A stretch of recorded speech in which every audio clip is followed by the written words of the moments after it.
Namo tassa bhagavato arahato samma sambuddhassa. Namo tassa bhagavato arahato samma sambuddhassa.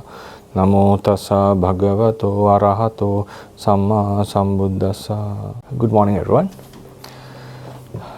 Today we are going to do the third part of the lecture on Bhāvarūpa. So far we have done two parts, what the Bhāvarūpa is, and last week we discussed about mainly gender, change of gender within one life as explained in the Theravada teachings. So today we move on to explain how the gender could change from life to life within samsara, and also some aspects, characteristics regarding the ones who don't have any sex and the one who possesses both the sex. So here we should know that the term gender is something that is used in English. Sex means the biological appearance of someone, like a male or a female. They have their organs. Gender is something that they recognize. A person recognizes. A person with a male appearance may recognize him as a female. A person with a female appearance, biologically female, could recognize herself as a male.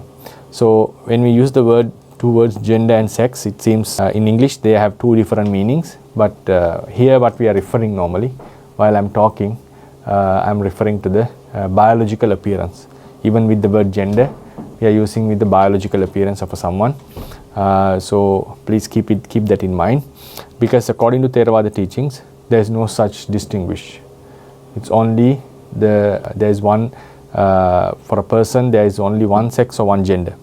But in the modern terms, a person who has one sex could identify himself or herself as the opposite gender. So that's what we call the transgender. So now we are talking about how this gender could change. Gender means the physical appearance could change from life to life. If you remember last time we discussed about the causes of this gender or sex. We mentioned that masculinity and femininity are the mainly four aspects: nimitta, kutta, nimitta, linga, nimitta, kutta, akappa. Linga means the appearance of larger body parts. Nimitta means small minor ones. Kutta means the games that they are interested in, they do. And akappa means the manner, the outward bearing of their work, of their physical and verbal actions. Then cause for this is mainly Bhāvarūpa.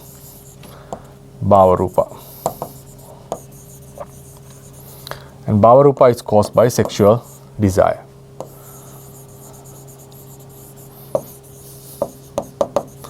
And then this sexual desire, we have it as twofold. Sexual desire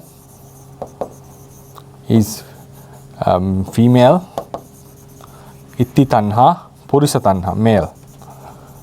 Female desire, male desire.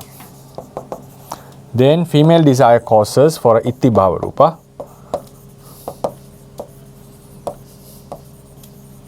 And female desire causes for a purisa Bhāvarūpa. In between, this desire is affecting but if we draw it properly, desire is affecting the karma. Karma is producing the Bhāvarūpa. That's the actual formula, right? Desire affects the karma. Karma affects the Bhāvarūpa. So, but still we can say it is the desire that causes this. This is the same causal link, the formula that was used in Upadana Pacchaya Bhava. Upadana causes bhava. What is this bhava? Upapatti bhava. The main outcome of upadana is upapatti bhava. But that is caused by, actually what formula is, upadana causes kamma bhava. And the kamma bhava causes upapatti bhava. This is the actual formula. But still, if we ask what is the main cause of upapatti bhava, is upadana. Proximate cause is karma. Proximate cause is karma, closest one. But the main cause of upapatti bhava, our birth, is upadana. all right, craving and all these views and all. If you talk in the Four Noble Truths, the craving is the main cause. So likewise, we can skip the intermediate cause sometimes and say directly the desire causes the Bhāvarūpa, ignoring the aspect of karma. But if you go into the reality, what is happening, Bhāvarūpa is a production of karma, it's a karmaja rupa, is a production of karma. That karma is affected by the particular desire. Right, so this is what we have studied so far. So what happens is, in the samsara, we all possess these two desires, 1 and 2, male and female desire and male desire, and one is more active and one is more strong, one is more dominant over the other, right? We have both the desires within ourselves. So this activation of a certain desire is the cause for the Bhāvarūpa in the next life, mainly in the next life. So if you remember the change of Bhāvarūpa that occurs within the same life, we explained last week that male who had gained, because I also want to emphasize this matter, is that according to the Theravada teachings, they interpret that the male Bhāvarūpa is superior to the female Bhāvarūpa, right? Though we are trying to achieve a different social status, like different source reformations today, which are very good to bring all the equal rights and everything. But as a tradition, the Theravadians, the teachings are of the opinion that the male Bhāvarūpa is superior to the female Bhāvarūpa. So then what happens, a male Bhāvarūpa, a person who possesses male Bhāvarūpa happens to get female Bhāvarūpas due to the influence of akusalas. Then a person who has got female Bhāvarūpas gets male Bhāvarūpas due to the influence of kusalas actually. But that explanation was given, that is the female person who became a female who would have been a male originally, and who is obstructed by a certain akusala and becomes a female, and when a kusala is supporting that patisandhi kusala, another kusala is supporting that the kusala which gave birth, that kusala, when it becomes stronger, it becomes capable of producing male Bhāvarūpas. I think I explained this in detail in the previous lecture. So the explanations are based on the fundamental that the male Bhāvarūpa is superior to the female Bhāvarūpa. That's how the teaching goes. That's as I just expressed the teachings, that's how it goes. So now we move on to, with the understanding of this formula, we go into explain how the Bhāvarūpas could change from life to life. So change of sex, not within one life, within samsara, and then we shall also talk about a little bit about napunsaka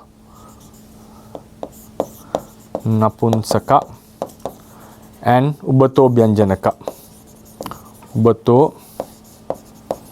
bhyanjanaka, right? So at the end we shall talk a little bit about them. Now we move on to explain how the gender could change from life to life. How could a male become a female from life to life, a male becoming a female,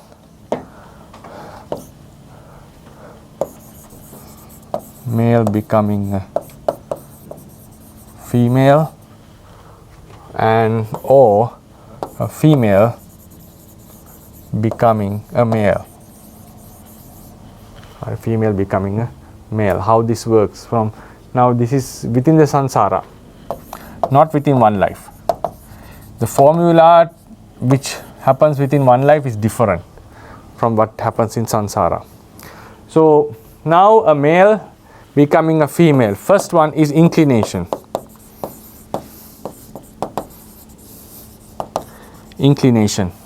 Inclination says that if a male wishes to be a female in samsara, he has to develop that thought that I want to be a female, and see the defects of being a male, or see the advantages of being a female, and his desire. So if he inclines his mind towards this, it is possible that a male could become a female within the samsara.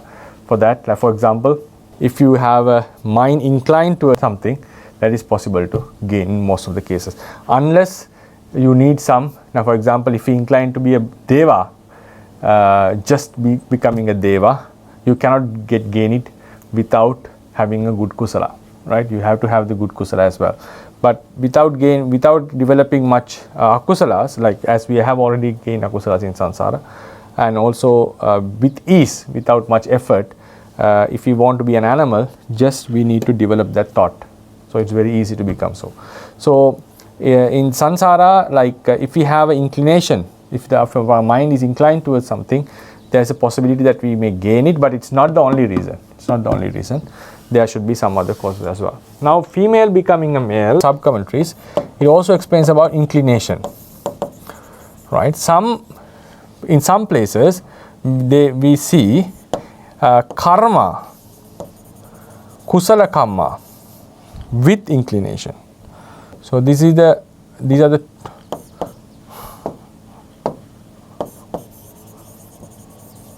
kusala karma plus inclination.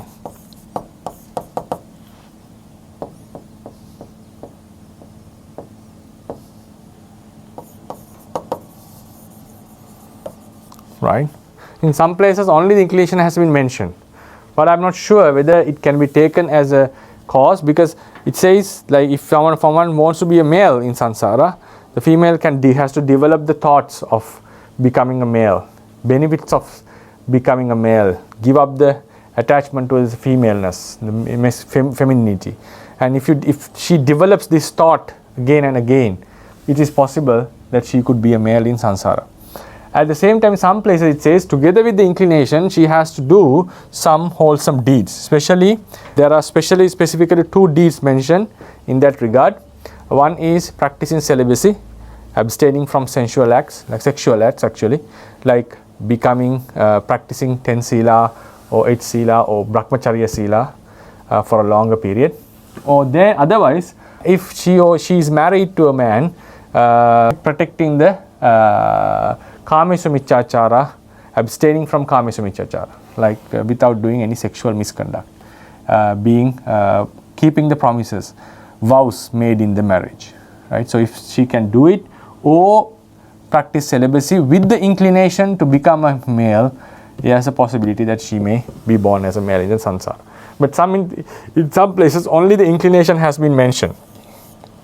So that's why I have kept it in the handout, because I'm unable to give a conclusion on this at the moment, full conclusion. It seems that the kusala inclination together with kusala samma gets the more weight in this regard, while a female becoming a male. But in some places we see only the inclination has been mentioned, right? So these are the but for the male to become female, there is no specific mentioning of kusala karmas. If he has done kusalas and wished for it, it's perfectly okay, but just the inclination would be enough. Then another thing is, now these kusala karmas which are related to the sexual act, like abstaining from sexual misconduct and abstaining from sexual activities, like practicing celibacy, brahmacharya. These karmas, it doesn't mean that a person who practices these karmas automatically a female would become a male, no. Because there have been great females such as Kema, Uppalavanna, Mahapajapati, Mahamaya. They have practiced throughout the samsara. Throughout the samsara, they have practiced lots of good deeds, especially these abstaining from sensual acts. They have become ascetics in many lives. But still, they kept on being females, ended up in the final life also as females, great females, the female disciples.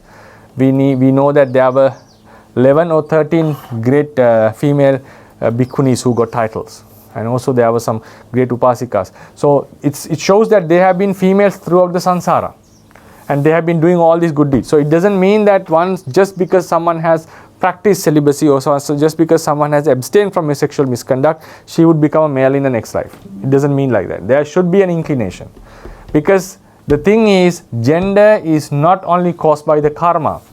There should be this male and female desire. This is vital. This is the main cause of this this difference. Karma is just facilitating this. Any karma could bring male or female Bhāvarūpa. For example, the same karma of offering food to monks, for example, the same karma of offering food to monks would bring a male Bhāvarūpa or a female Bhāvarūpa. Would mean now 2 people are giving dana for a monk. Think we have given dana for an arahant. So these 2 karmas, one could bring a male Bhāvarūpa while another could bring female Bhāvarūpa. The karma is not responsible for bringing up to decide which Bhāvarūpa is being produced. What matters is mainly the desire. So therefore, even just practicing these wholesome deeds, it's not going to change the Bhāvarūpa unless there is an inclination. Inclination includes the desire to get that gender or the sex, and also seeing the defects of the sex that he or she possesses. Like male thinking, it's not good to be a male, it has lots of problems, and becoming a female, these benefits are there. So that is called inclination, a desire to the opposite sex, to become so. It's not the desire to have the opposite sex, it's not to associate an opposite sex, it's the desire to be of such person. Then at the same time that and also seeing the defects of being of that same sex. Like a male would think it's a trouble to become a male, so it's better to be a female.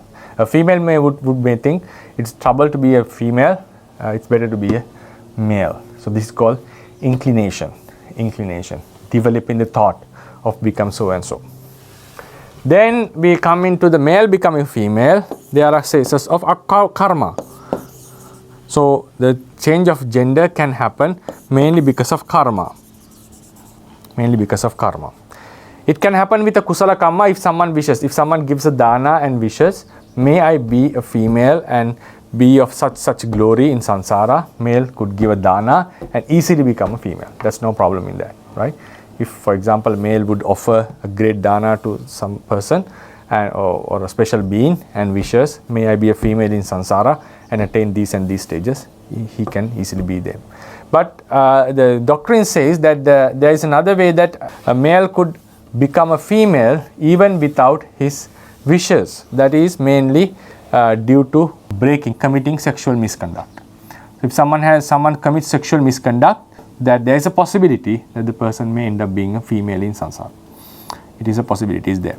So Venerable Ananda, having had sex with other wives of other men, had suffered mean changed this gender in samsara for 5 lives. In some lives he didn't possess any gender. In some lives his sex organ was removed, and in some lives he became a female. So likewise, the change of gender can happen due to akusala karmas, as explained in the Theravada doctrine. So that's why I said the doctrine, these teachings are based on the fact that based on the notion that the male gender or sex is superior to the female, right?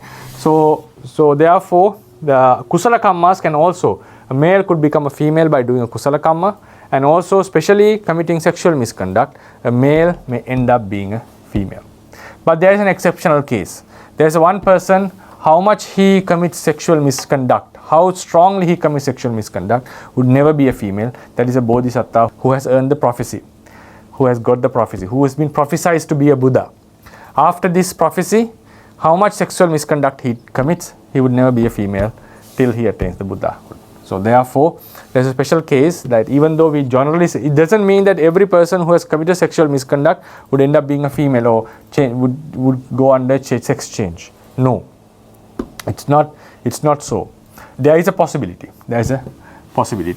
And if a female desires to be a male but still commits sexual misconduct, there is a possibility that she may not fulfill her inclination.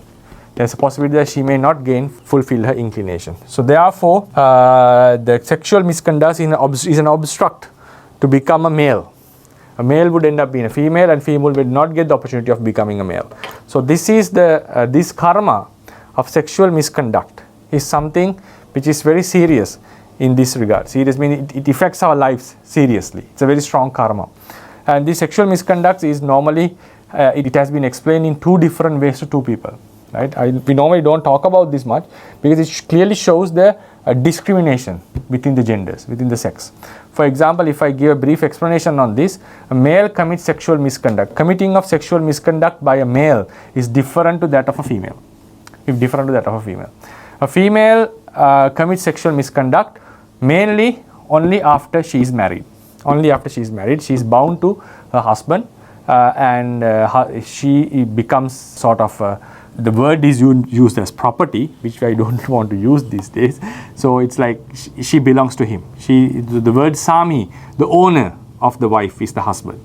So maybe this based on there's a huge influence of the ancient system of the society where the males were dominating greatly over the females, except in few societies which were very, very unique in those days.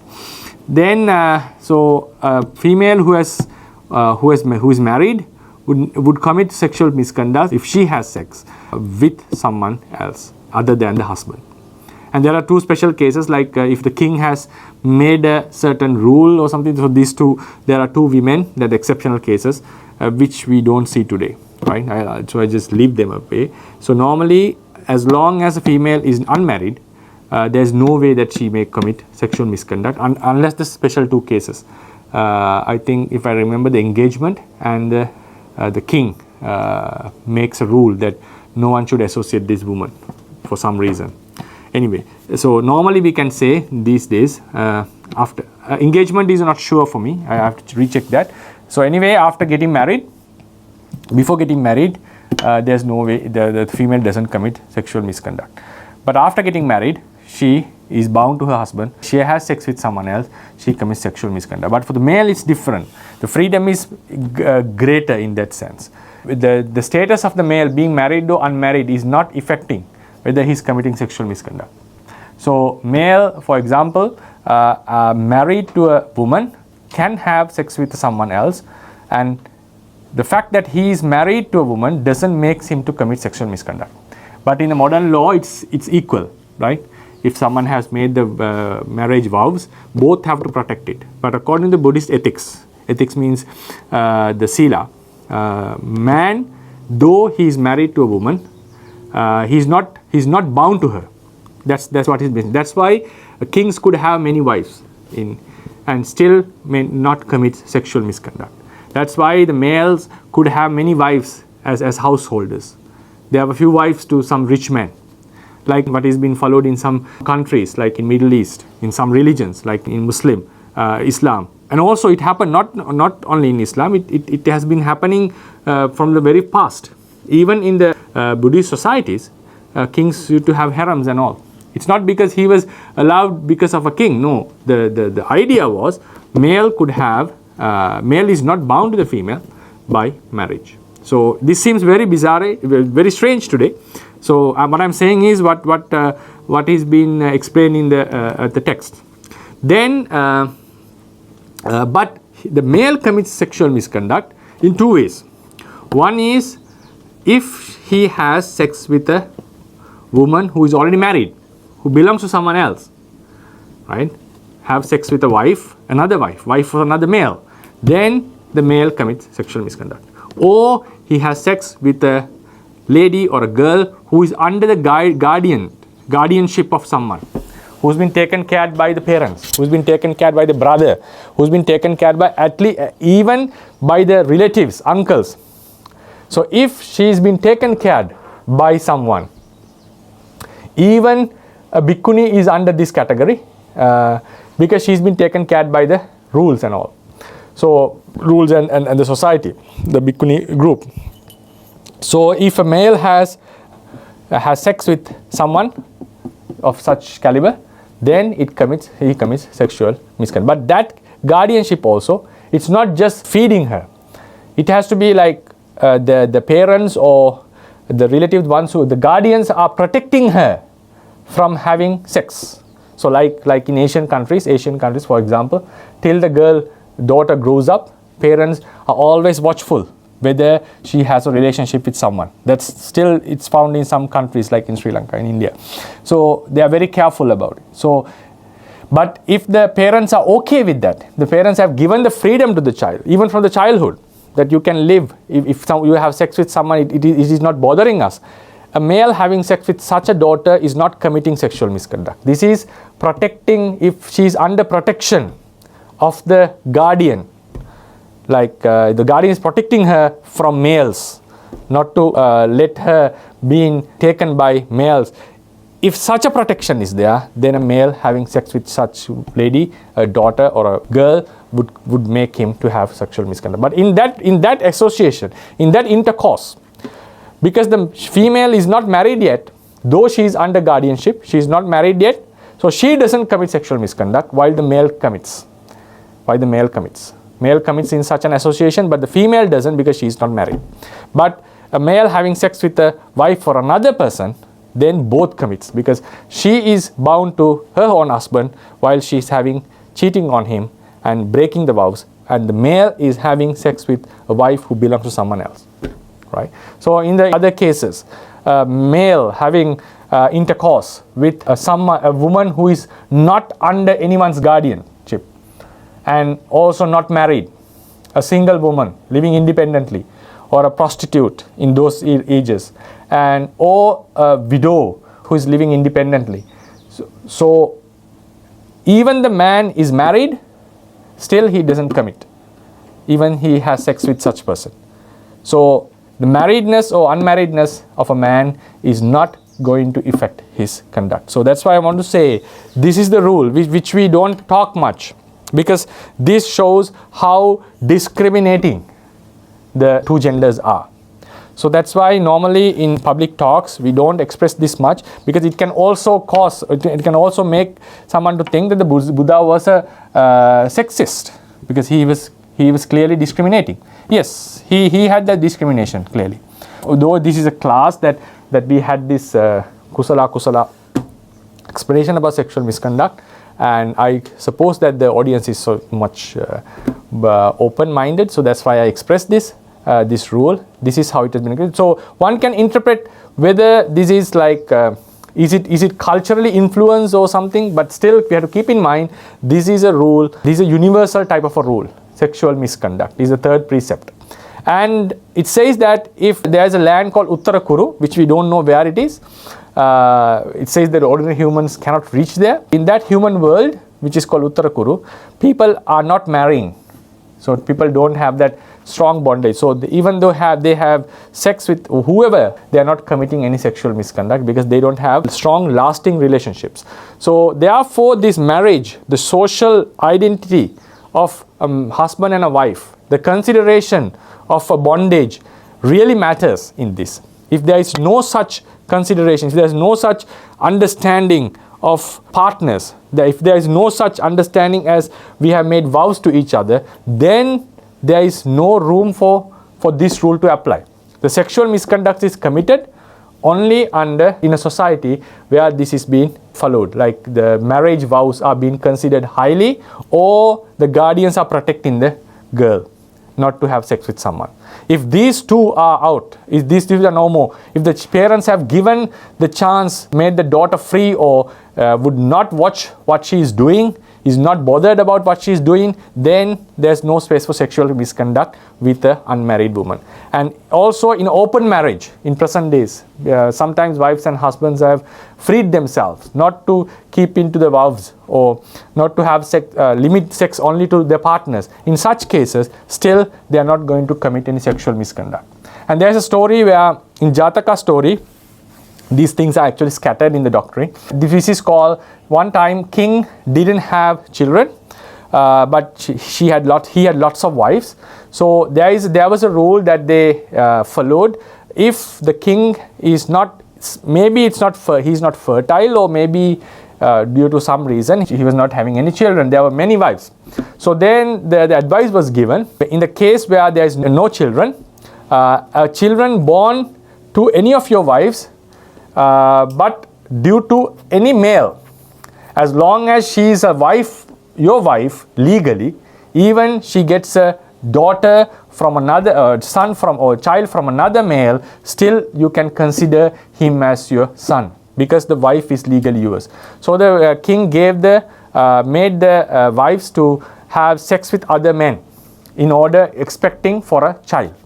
So in this case, it seems the wives were not committing sexual misconduct, because the male has already allowed them to, the husband has already allowed them to do so. So if this is all matters with the consideration of the both parties, mainly the consideration of the male.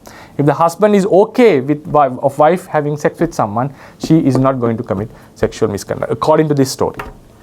So likewise, there are exceptional cases, and so sometimes there's a Jataka called Kunala Jataka, where a queen, a princess, married four men. In such case, she is married to all four. So therefore, having sex with all would not make her to commit sexual misconduct. right? So like the case of Cleopatra and so. So likewise, it's a very broad topic, the sexual misconduct, and it applies to the different genders in different ways. So what I wanted to say was, now this karma of sexual misconduct is also mainly related to this Bhāvarūpa, if this Bhāvarūpa. So, and also it is also, we should keep in mind, the Bhāvarūpa is greatly related to the sexual desire, and the Kamichachara, the Sikkapada, abstaining from Kamichachara, is also related to the sexual drive. So they are very interrelated. Then we come into another phenomenon of sex change. I would write it here, a female becoming a male as a Dhammata. Dhammata is a natural law without any specific karma or anything. Dhammata. What does it mean? Now, this only applies to one special person. That is the mother of a bodhisattva.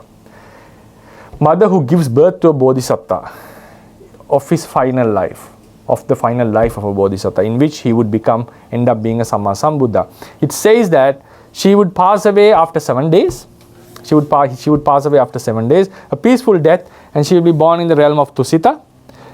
And that would be, and afterwards, after that life of giving birth to a Sammasambuddha, a person who would become a Sammasambuddha, she would never be a female again. She would always be a male, right? And she ended up being a male in the next life. So this is happening not because of any karma. It's not because of any inclination, because she was a ultra female who wanted to be the mother of the bodhisattva, who had that motherly love towards him. So she had all the great qualities of a female. She had wished to be a mother. So her inclination was to have this child in her womb, to make the Sammasambuddha her son. So that was her inclination. So she was an ultra female. She was an ultra female. So there was no inclination of becoming a male. And then if just the karma of celibacy or abstaining from sexual misconduct is not going to make him her male, there should be an inclination. When the inclination is missing, right? Inclination missing, there's no possibility that a female could become a male. Therefore, this is a very special case. It's not due to any karma. It's not due to any inclination. It's not due to an inclination or a karma with inclination. This is a special case that happens only to the mother of Bodhisattva. As a nature of law, this lady would never be a female again. She would be born as a male till he attains parinibbana. Right? Till he attains parinibbana. According to the literature, he became, now in this next life, he became a Sotapanna. Matru Divya Raja. Right? We in Sinhalese we call Matru Divya Raja means mother god, not goddess. Mother means Matru, mother of the Bodhisattva. Divya means deity. Raja is king. So he is called Mother God King. But he is a male. He is a male, right? So then Mahamaya. It happens to all the Bodhisattva mothers, it says. Now this is how the gender changes. Now inclination shows that activating the relevant kilesa. Karma, male to become female, it can be done with a kusala karma with an inclination, but akusala karma, using the sexual desire, unethical way, committing sexual misconduct, would cause him to drop down into a female life. Because what I'm saying, I'm not discriminating the male or female. According to the teachings, male gender is considered as higher than a female gender. That's the basis of this fundamental. Though I personally, have my own ethics about the gender equality. So then this is how it has been explained, and we discussed also about the sexual misconduct, which is not normally discussed in these days, because it shows how deep the discrimination was. Then if you go into 2.22, there are special beings called Napunsaka.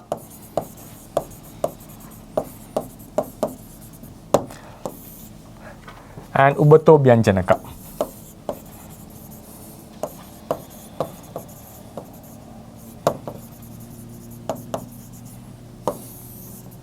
Ubato Bhyanjanaka. Napunsaka means the one who doesn't possess any Bhāvarūpa, who doesn't possess any Bhāvarūpa.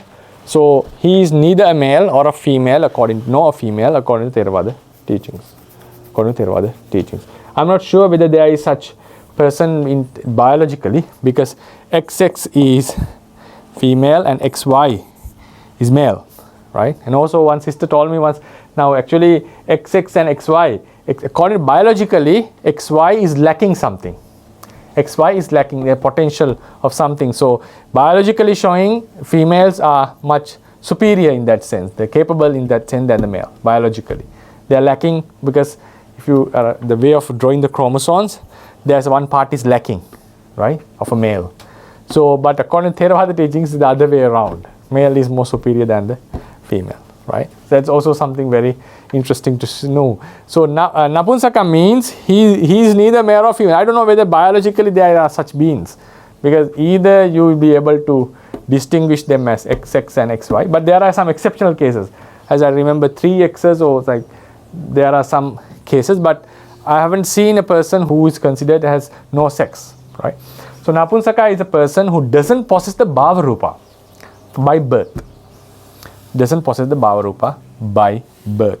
And it also says that if of a male, if the testicles were removed for whatever reason, due to an accident or an operation, then according to some ancient teachers of the tradition, they say automatically they would lose the masculinity and they would end up being Napunsakas. They would end up being Napunsakas. Not a female, they would end up being Napunsakas. And there's a Vinaya rule for this. According to the rule, we call them Pandakas, Opakkamika Pandakas. According to the Buddha's teachings, explanations, if a monk undergoes a surgery and the testicles are removed, he would, after some time, it may happen gradually, after some time, he automatically loses his Upasampada. He loses Upasampada because Buddha has mentioned a Pandaka. Pandaka means a Pali name for him. Pandaka should not be ordained. A Pandaka who is already ordained should be dispelled. Normally, Buddha makes rules for the offenses that one has committed, and aiming that it was particular incident. He laid the rule after that particular incident. For example, Venerable Daniya stole wood from King Bimbisara's treasury, and he laid the rule. Daniya was excluded from this rule. So he didn't become. He laid the Parajika rule for stealing, but the first offender was free.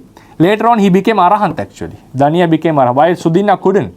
Sudina couldn't overcome the one who had sex with the wife and made the space for the first Parajika, couldn't overcome his regret. But Venerable Daniya, due to whom the second Parajika was laid, he could overcome his regret and he became an Arahant later on. So this normally Buddha lays rules after a particular incident, a wrongdoing is done, then comes the rule.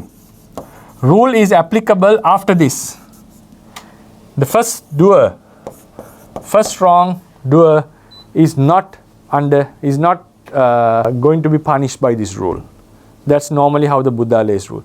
And he would always make a rule after an offense is done. There are 2 exceptional cases. Normally, this is the formula. After something is done, if it deemed to be something inappropriate for the monks, he makes a rule, promulgate a rule, and that rule is valid from there onwards. Even in modern law, you don't make rules to punish something which happened in the past if there is no rule, right? You should not do like that. It's very unethical. Then there are 2 cases. In one occasion, he made a rule, the wrongdoing due to Venerable Devadatta, when he broke the Sangha, made a schism in the Sangha, due to a certain wrongdoing, and made the rule, and he said that rule is valid for all the time. So he said, after Buddha, the Devadatta made a schism within the Sangha, broke the Sangha, the unity of the Sangha, he made the rules of that if someone has committed this schism, he should not be ordained. If he had already ordained, he should be disrobed. Right? Then regarding matricide, he mentioned if someone has committed matricide, killed his mother even in the lay life, he should not be ordained. If he had already ordained, dispel him. So there are for the 11 people who are incapable of attaining in this life, like who has done very bad, heinous deeds. All these 11 he made the rule not only effective after the promulgation, but if they had already committed it in this life, they should be, and if they have already ordained, they should be expelled. And then there was a rule, 8 cardinal rules for bhikkhunis that were laid down without any wrong. Without any wrongdoing was done. The first 8 rules, because when Mahapajapati Gautami asked for the ordination, Buddha laid 8 cardinal rules, Attagaru Dhamma, because bhikkhunis had not already, there were no bhikkhunis, so how could they commit any offense? So there were no wrongdoings done by them, but he made the rules. So these are the 2 exceptional cases. Otherwise, Buddha would always lay a rule after a wrongdoing is been done, and that rule is valid normally afterwards, not effect in the past, except this case, and as rules were made, some rules were made without any wrongdoing by someone. So now, therefore, this rule of Pandaka, if monk loses his masculinity, if he changes into a female, then he is automatically a bhikkhuni. That's a different case. But if he loses the gender, and gender is, it's very strange, it's been determined by a masculine, possessing the gender is determined by possessing the testicles. So if they are removed, the tradition holds to the idea that he gradually loses his masculinity. I'm not sure biologically how valid this point is. That's how the teaching goes. So if it happens, so this is the only way a monk could lose his monkhood, upasampada, without doing a fault. Parajika are clearly faults, like having sex, stealing, killing a human, lying about the spiritual quality. These are just ethically wrongdoings. The monk himself is responsible for this. If he has done it, we can say you have crossed the border. And also there are some other rules like related to the sex, and also like having committed any of the matricide in the lay life even, there are also wrongdoings. Seducing a bhikkhuni, having gained the robes, cheating like Taya Sangmasaka, all these are all the faults. The person himself is responsible. But this is the case. Now think, someone undergoes an accident. Someone hits him and injures his testicles, or because of he gets a cancer, so he has to remove them. Right? So there's no wrong responsible for the monk in this regard.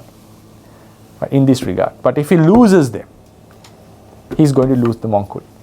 So it seems very unfair, but that's how the Vinaya goes. Anyway, so Napunsaka means one who doesn't possess any sex. He's neither a male nor a female, according to the teachings. I'm not sure dialogically how valid it is.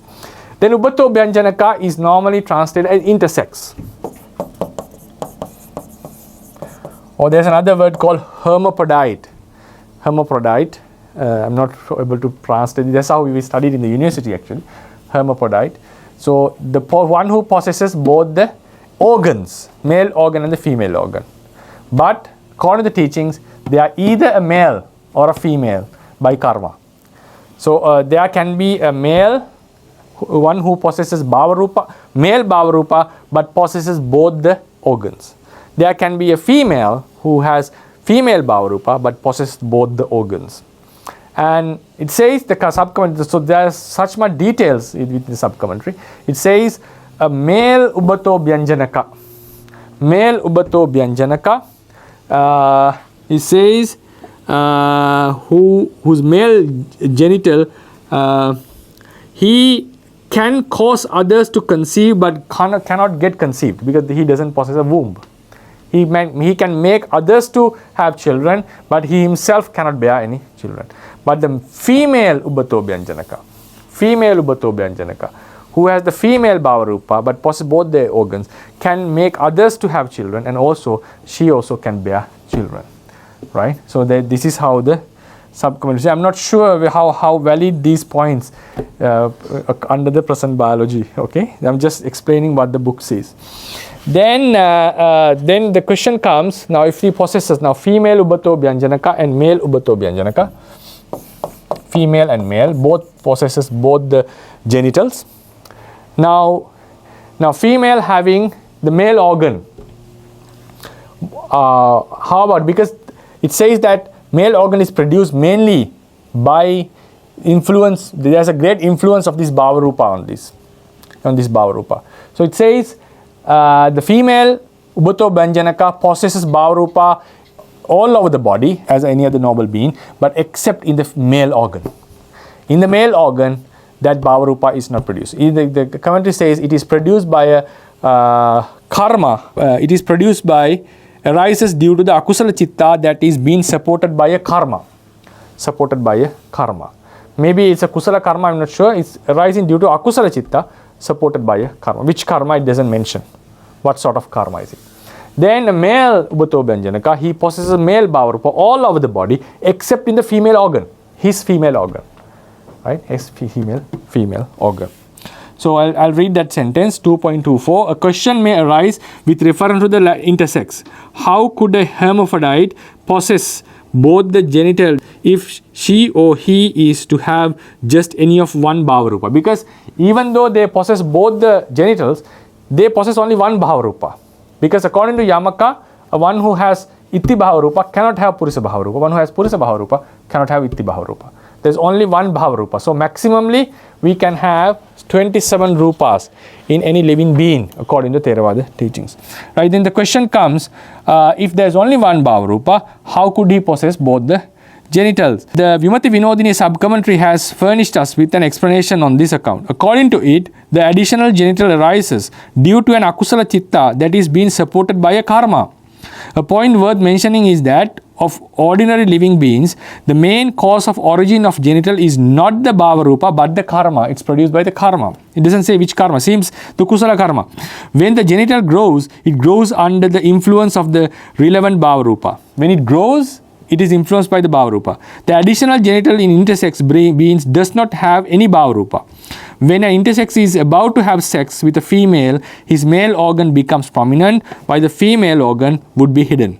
On the other hand, when an intersex is about to have sex with a male, his female organ becomes prominent, while the male organ hides. But it seems that the phenomenon of relevant genital becomes prominent is mainly due to the intention of the intersex. Maybe an intersex having, wants to have a homosexual affair, maybe his male genital would become prominent. And a female intersex want to have a homosexual affair with a female, then female genital would be appeared. I think it's based on the desire. I'm not sure whether how these are happening in the present day context and reality.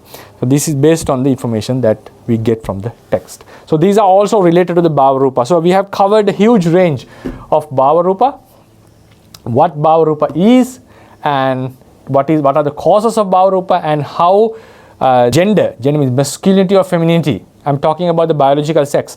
So how the Bhāvarūpa is affecting, and this gender means the biological sex, is caused by the Bhāvarūpa. Bhāvarūpa is the cause of this gender, masculinity or femininity. And the Bhāvarūpa is caused by sexual desire. And female and male desires are the causes for one to get the relevant Bhāvarūpa.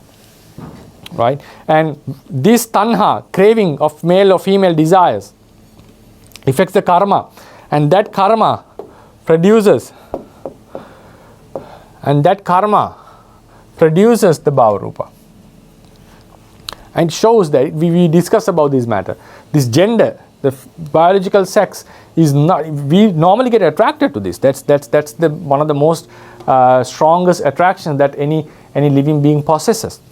So this gender, the attraction to this sex, this biological sex, is when we think in that conditional causality, causal conditional relationship, we would be able to understand it deeply and get rid of the defilements very easily. So that's very important that we understand this phenomenon, the cause and effect. Then we talked about how the gender could change within one life as explained in the tradition, which is a phenomenon that doesn't happen today. And then how could gender change from life to life. And also last time we discussed how the gender, the Bhāvarūpa, the biological sex, is affecting the mind. How it affects the mind and the spiritual qualities as explained in the teachings. And how it could change, the sex could change from life to life. And then some little bit of information about the ones who do not possess any Bhāvarūpa, Napunsakas. And also they can be called Opakkamika Pandakas. One whose testicles are removed can also become a Napunsaka within the same life. Normally Napunsakas are born according to the teachings. From the birth they don't have the possessive Bhāvarūpas. Then Ubatobhyanjanaka, one who possesses both genitals, not the Bhāvarūpas. They still possess only one Bhāvarūpa. There are some extra information about the Pandakas, which I'm not going to discuss. Not that much relevant, but when it comes to Bhikku Vinaya, we go in detail. Sometimes you may feel that, are they relevant to our lives? Yes, they are very relevant to our lives. Especially for monks, we have to go in very detail about these issues, about the sex, the way of having sex, how to which regard one is considered to have had sex. Because sometimes monks do get into such troubles. Because defilements are, everyone possesses defilement. Every Putujana possesses defilement. So there is a very high possibility a monk could do a wrong deed. It's very difficult to abstain from them. So if any monk for whatever reason have gone close to the border of the Parajika, it's very important to decide whether he has crossed it or not. We have to have very detailed explanations Buddha has given on this regard. Having sex with a female, having sex with a dead body, a living body, to what amount the male organ should be entered into any of these organs. So they have been in detail discussed within the Vinaya, and monks do study them for the sake of their Vinaya in order to protect and also to give a decision if something has happened. Then with regard to the Dhamma as perspective, when we are talking about these sexual desires, the physical appearances, and also the relevant rules, we understand and we see the reality. And in the Abhidhamma perspective, mainly all these changes, desires are for the outer appearance. We don't desire for the inside of a body. Right? In the most beloved one, the most beloved one, we are not going to plunge into the body and live there. Right? You cannot get attracted inside the body. Even the most beloved one, maybe the person is willing to sacrifice himself to someone else. But still, if you go inside, you are going to lose the attraction. So likewise, that is in terms of Asubha.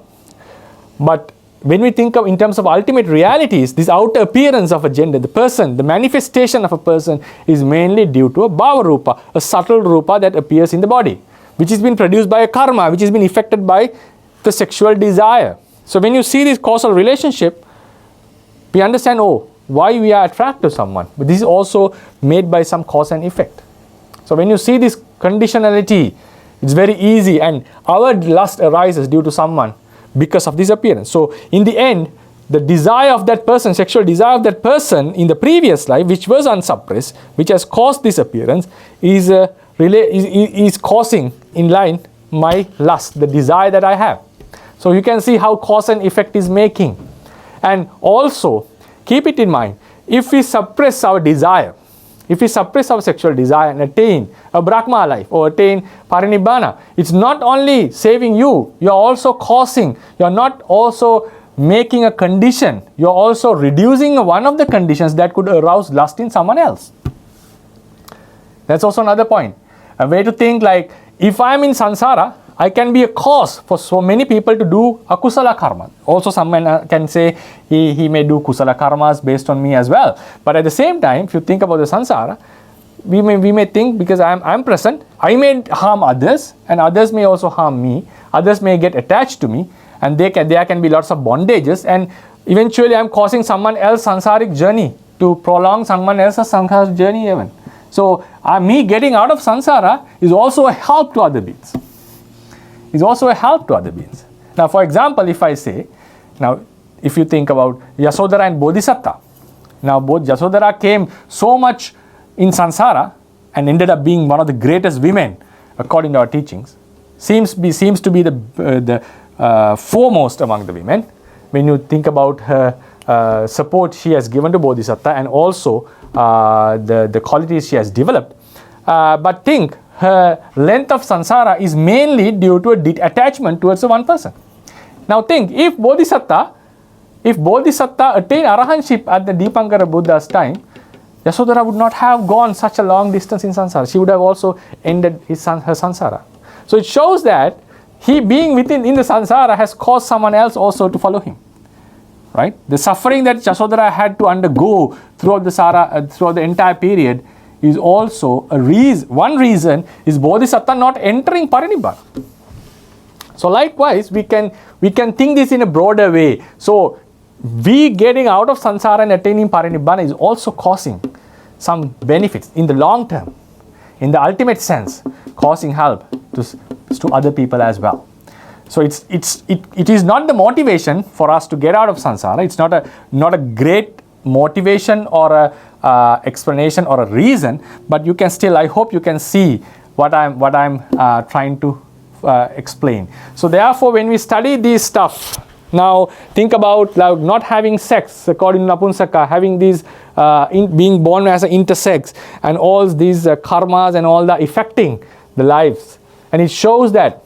Now think that someone can ask the question, a Napunsaka, one who doesn't possess Bhāvarūpa in karma realm, is considered something very bad. Considered something very bad. But the same way, the Brahmas also don't have Bhāvarūpa. We don't call them Napunsakas, right? Brahmas don't have Bhāvarūpa, but it is considered as something very noble.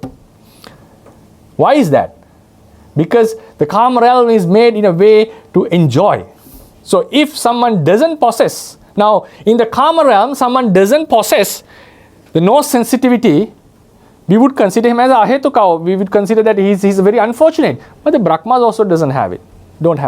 But we consider as something noble, something that we have to achieve. Why is that? The karma realm is made in a way to enjoy. So that's why practicing celibacy, practicing becoming a monk or a nun in a human life is very, very difficult, because you are in a world of sensuality and you are abstaining from it. If you had monkhood and nunhood in Brahma world, it would be very easy. But there is no such a thing, because there's no attraction for that. It's impossible to have in Deva world, because the thing is, it's too much attractive. It's too much attractive that even a person becomes an anagami, immediately he would pass away and born in the Brahma realm. In the human realm, yes, anagamis could live as humans, as householders. And easily you can live as an arahant, as a monk. Arahant could live as a monk. Right? But in Deva world, no, you cannot just hide and live arahant or anagami. It's not conducive. So it shows that the realm, this karma realm, is always appealing for the karma, and it shows that even not possessing this Bhāvarūpa is considered something not, someone would become unfortunate not to possess such thing. For what? This is for having sex. This is for having sensual pleasures. Now the samsara is made in a way, now we are talking about getting out of samsara. So when you study all this stuff, when you study them in detail, you get to know, oh, this samsara is not a place, not a place that we can get out easily. It is not a place that we can get out easily. And we praise the human life. And human life is a place where you can have all the sensuality. So, but you have to be a human. We have to fulfill paramitas to get out of samsara, being a human. And that human realm is a great trap. That the entire body, entire phenomenon is made in a way to attract sex, attract sensual pleasures, attract indulgence. So this, when we study them in deeply, we get more and more detached. Someone can use them to increase the lust even. Yeah, that's the way someone thinks. It happens, right? The same knife can be used to make some good thing or to kill.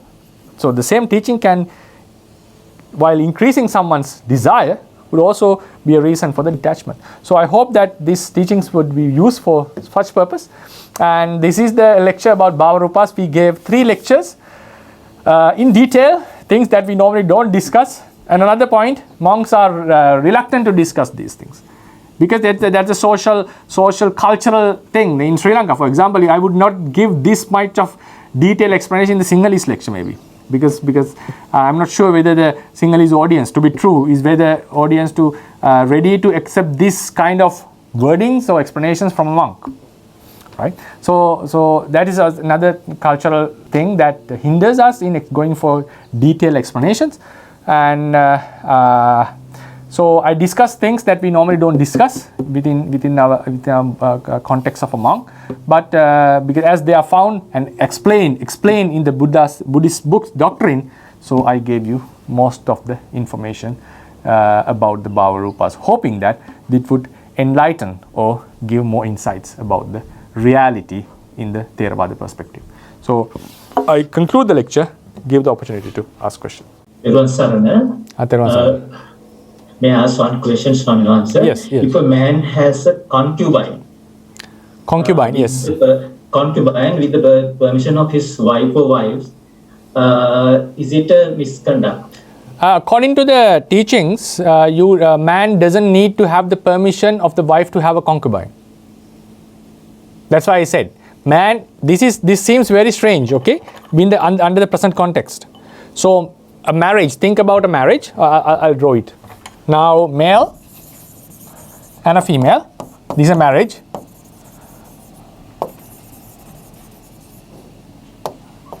Right? Female is bound to the man, but man is not bound to the female. So even if he has connection with other females, this is not going to make him commit sexual misconduct. You don't need the male permission of the female. But female having sex with a man, without the permission, as I said in few jatakas, without the permission, this is considered as sexual misconduct. So that's why I say the discrimination is very clear.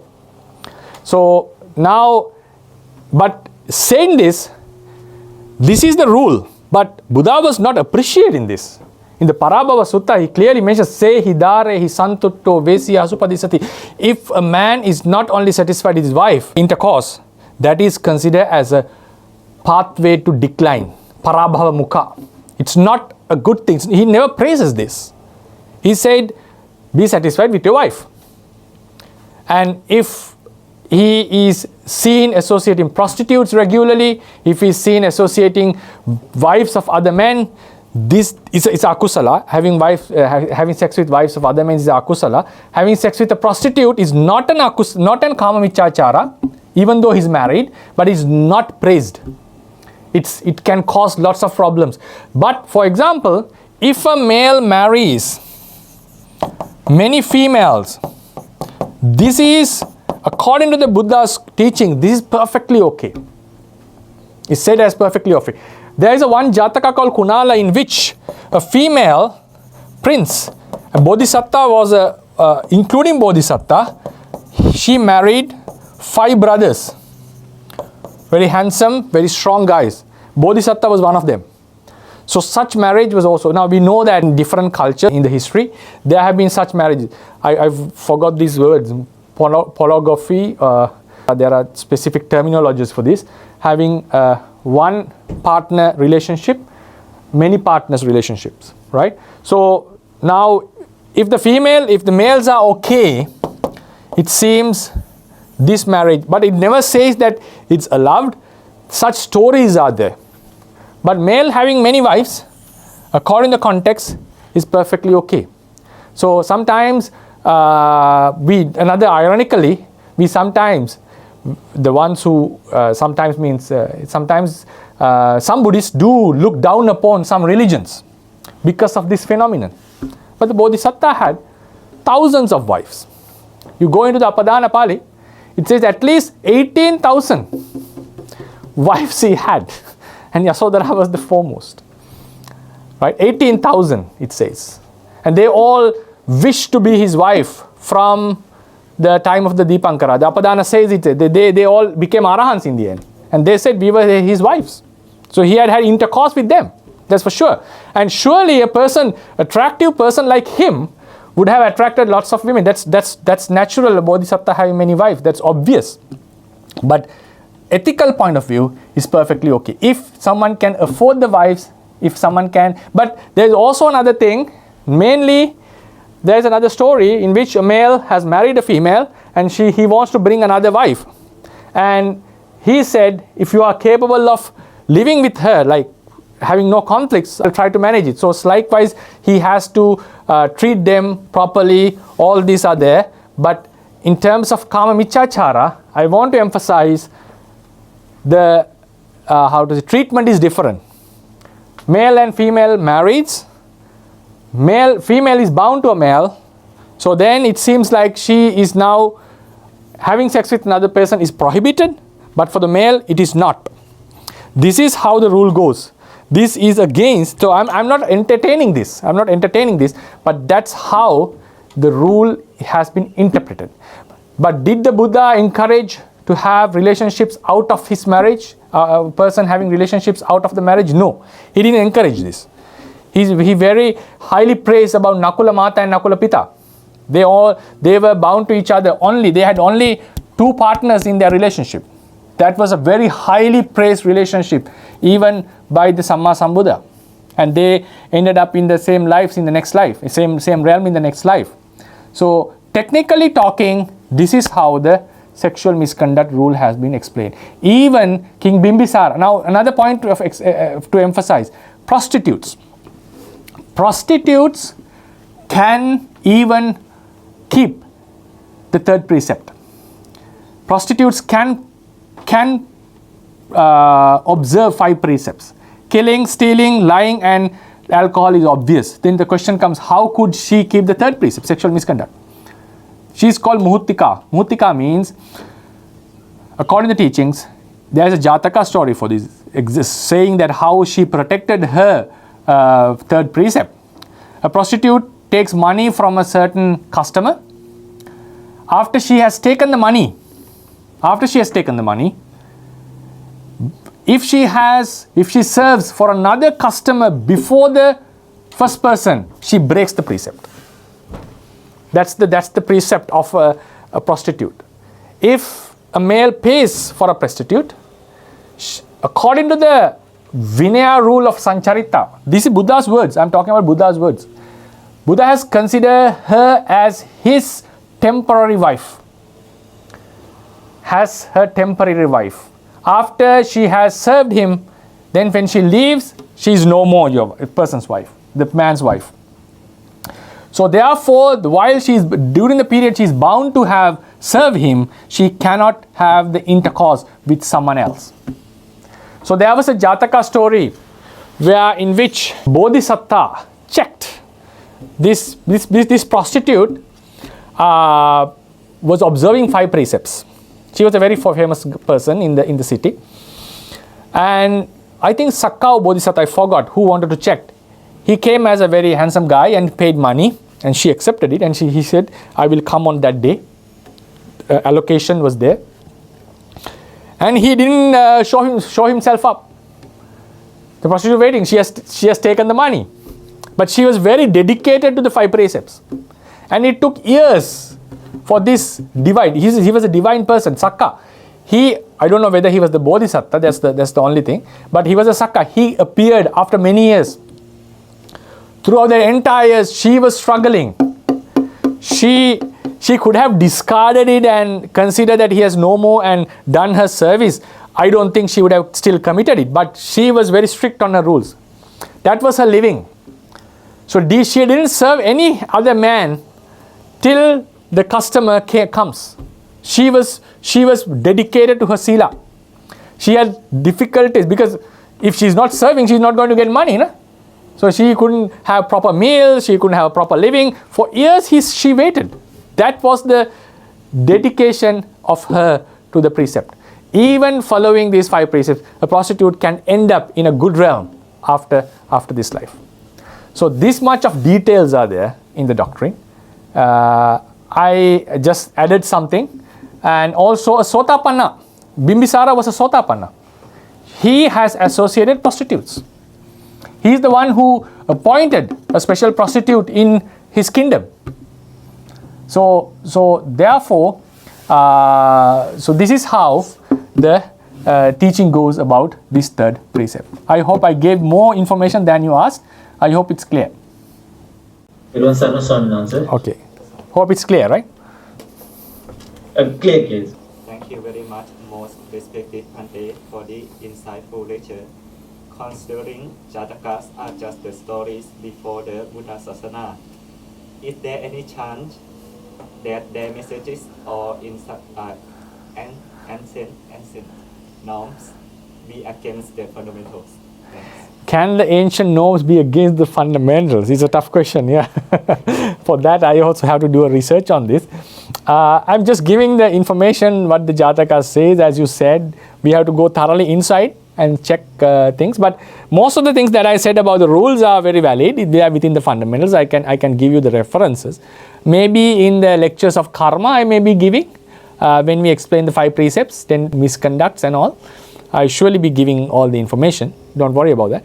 And also I'm writing, helping some lawyer to write about the Buddhist jurisprudence about, and I have already collected and wrote the part about marriage and given all of these information. But one point that I was also slightly thinking whether these information are against the fundamentals or do they collaborate with the fundamentals. But it seems like Jatakas, everything that comes in Jatakas cannot be, as you said, it's not because of the historical event, because Jatakas were past lives of the Bodhisattva, and the Buddha has recorded them as they has happened.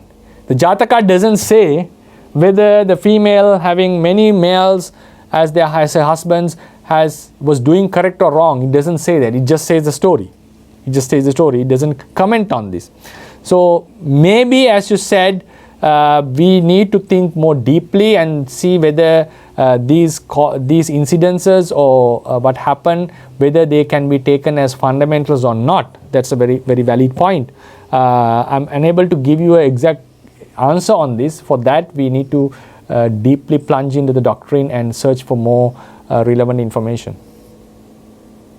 Thank you for that. Yeah. Okay. So I think the time is up, and thank you for your questions, and thank you for listening. So today we conclude the lectures on Bhāvarūpa. Tomorrow I'll be starting a new sort of a section, Vāvarūpa, the basis of consciousness, starting from Hadevatu. Yeah. And wish you all the best, and thank you for listening. May this merit help all of us to attain Nibbana and also be an assistant for the prolongation of the Buddha Sasana. Buddha Sasanang Chirantittatu. Buddha Sasanang Chirantittatu. Buddha Sasanang Chirantittatu. Sadhu, sadhu, sadhu.